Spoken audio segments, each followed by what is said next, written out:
Hey, what's up guys? My name is Samuel Leeds. I am a property investor. I make a lot of money in property and I love to help other people also succeed in property investment. So here's what's going to be happening on this week's Q&A Sunday video.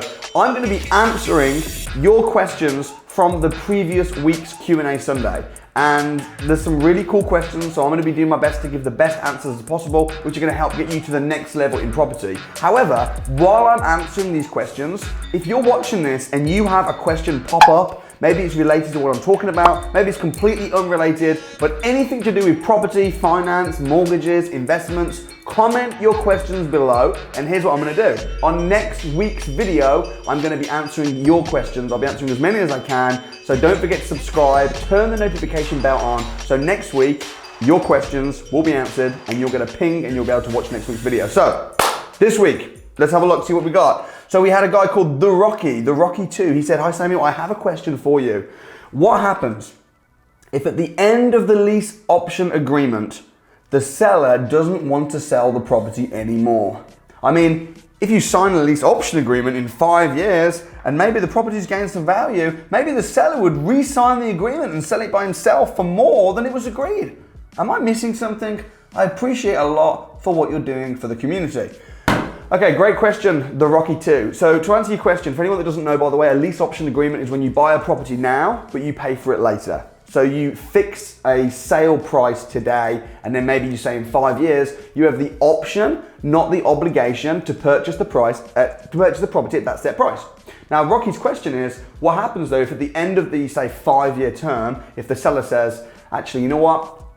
I don't want to sell it to you anymore. I'm good. I want to sell it to somebody else. And I've had this happen to me. I've had situations where I've had literally I've agreed to buy properties for £75,000, and then at the end of the 7-year lease option agreement, I've been like, right, I'm buying it. It's now worth £120,000, and I'm thinking, awesome. And then the owner has got cold feet, and I said, actually, you know what? I don't want to sell it to you anymore. It's gone up in value, or can we renegotiate?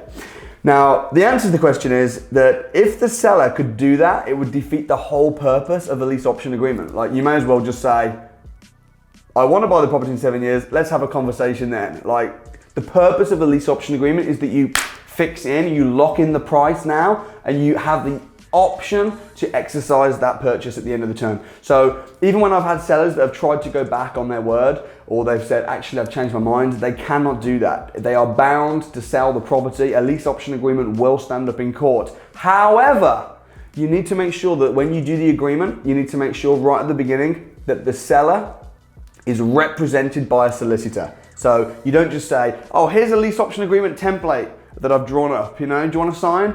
You don't do that. What you do is you get it drawn up by a solicitor, and you make sure that the seller is represented, because that way, and I'm talking from experience, at the end of the term, whether it's 5 years, 10 years, however long it is, if the seller tries to pull out, their only reason for pulling out will be, I didn't know what I was doing. You know, I was signing under duress, or they'll say, I was so stressed out that this person took advantage of me. So if they're represented by a seller in the beginning, a solicitor, in the beginning, the solicitor's job is to make sure that they know what they're doing, they're not signed under duress, and it's a fair agreement on both sides. It's a win-win. And then at the end of the agreement, they have to sell it. You have the option, but they have the obligation to sell it to you. And I've done many of these.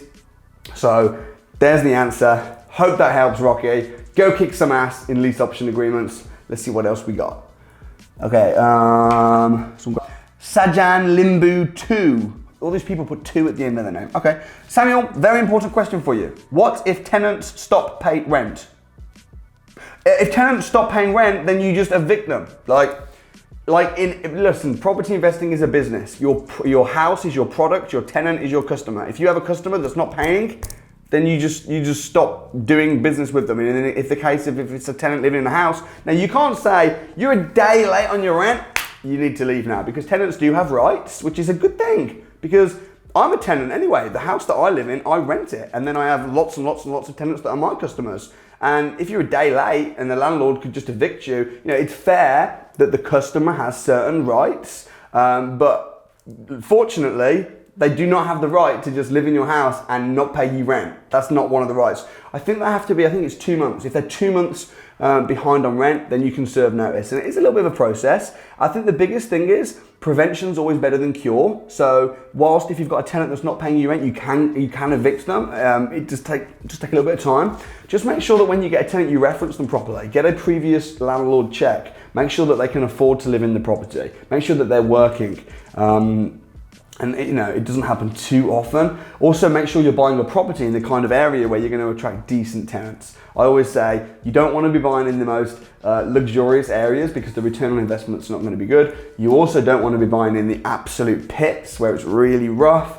You kind of want, to be not even in the middle, but probably closer to the poor areas, but not in a really poor area. So my properties typically where I get, let's say number 1 out of 10 is red light district, broken glass everywhere, boarded up windows. That would be a 1, and a 10 would be, Mayfair in London. I'll be looking at areas that are around about like a 3, maybe a 4, typically for buy-to-let investing.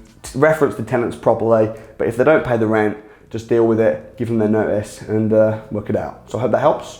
Let's see what else we got. Okay, Dave T1. Hi Samuel, I have a question I hope you can answer regarding HMOs. I'll do my best, my friend. Another landlord has advised me that I should issue a joint and several tenancy agreement to the 5 tenants in my soon-to-be occupied HMO. The tenants do not know each other, but my friend says this doesn't matter, and it seems to offer several advantages. Are you familiar with these? As I've never heard mention of them before. Thanks. Okay, Dave, I don't know what the advantages that your friend is suggesting that there would be. I think what you're talking about here is when you have a HMO and you put all the tenants on one AST contract. It's a logistical, I won't say nightmare, but it does come with complications because you have one AST contract and every time someone moves in and moves out, you've got to put them on, take them off of the one AST contract. It's possible. The only reason that I've ever known people do this is because the mortgage company will not let you rent the property out on a room by room basis and have multiple contracts with tenants. So it's kind of like a loophole where people say, okay, well what I'll do is I'll just have one AST contract and I'll put people on, take people off as they leave. So I think that's the only reason I've ever come across people that have done that. Apart from that reason, I don't think there's any advantages. I think it's just creating extra work. I would rather, for my properties, I just have a contract per tenant if it's a HMO. So unless there's any other crazy advantages that I'm not aware of, which is probably not the case, I would just do it the traditional way. Hope that helps. Okay, Kelly Hill 3, great video Samuel, thank you, you're awesome. Question for you, go for it. How can you find out who the owners of a property are to deal with them directly rather than asking through the estate agents renting the property? Okay, if you have the address and you want to find out who owns that property, you can do that on Land Registry and it costs £3. So that's the answer. Hope that helps. Don't forget, by the way, if you're enjoying this video, if you find these videos useful, please do smash the like button as well, just to show that you're enjoying the video. And of course, if you're not subscribed, subscribe to the channel. If you've got questions, if you're getting offshoots of questions from me answering these questions, then comment your questions below. And don't forget, next week, I'm going to be answering more. I could be answering your question as well. So do that now, that'd be great. Okay, Meda MX4. Hi Samuel, Coventry is bringing 3-bedroom house to be licensed HMO from April 2020. Do you reckon if you invest before that, you need it? Okay, I didn't know that actually. That's news to me. I didn't know Coventry were going to be bringing in. I think what you're probably talking about, and I'll do some research on this, but I think you're probably talking about selective licensing. I don't know if you're talking about Article 4 or licensing. I'm gonna have to just Google this real quick and find out because I need to, we'll pause the video, I'm gonna Google it.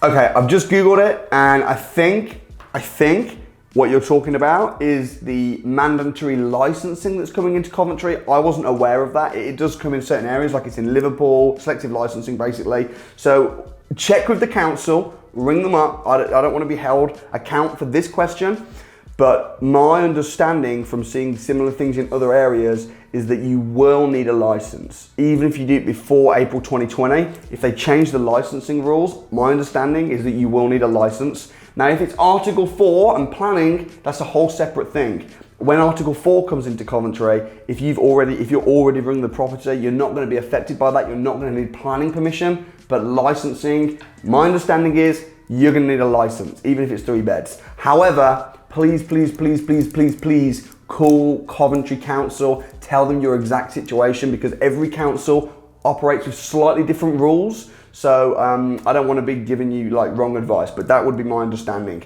So sorry I couldn't be more helpful. Pick up that phone, speak to Coventry Council, tell them your situation and see what they can say. My best advice. Hope that helps a little bit. Okay, Luke Jackson says, do you always keep your leaseholds up to date or just use the properties for rental purposes and do not think about the resale so much? No, I do think about the resale. So with leaseholds, you know, if you're buying a property like an apartment and there's a leasehold on it, you want that leasehold to at least outlive you, like at least. So I have got some apartments that are on leasehold, but they're over 100 years, and you're pretty okay.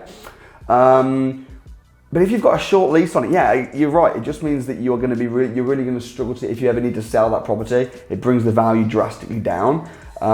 So for me, I always prefer freehold because then you own the property, you also own the land. I do think about resale, even though my plan when I buy a property is not to sell it. You need an exit strategy. So if the property is concrete construction or something like that, and it's non-standard, and you're thinking, well, this isn't going to sell very easily at the end, that means you've got no exit strategy, which is never a safe place to be in as a property investor.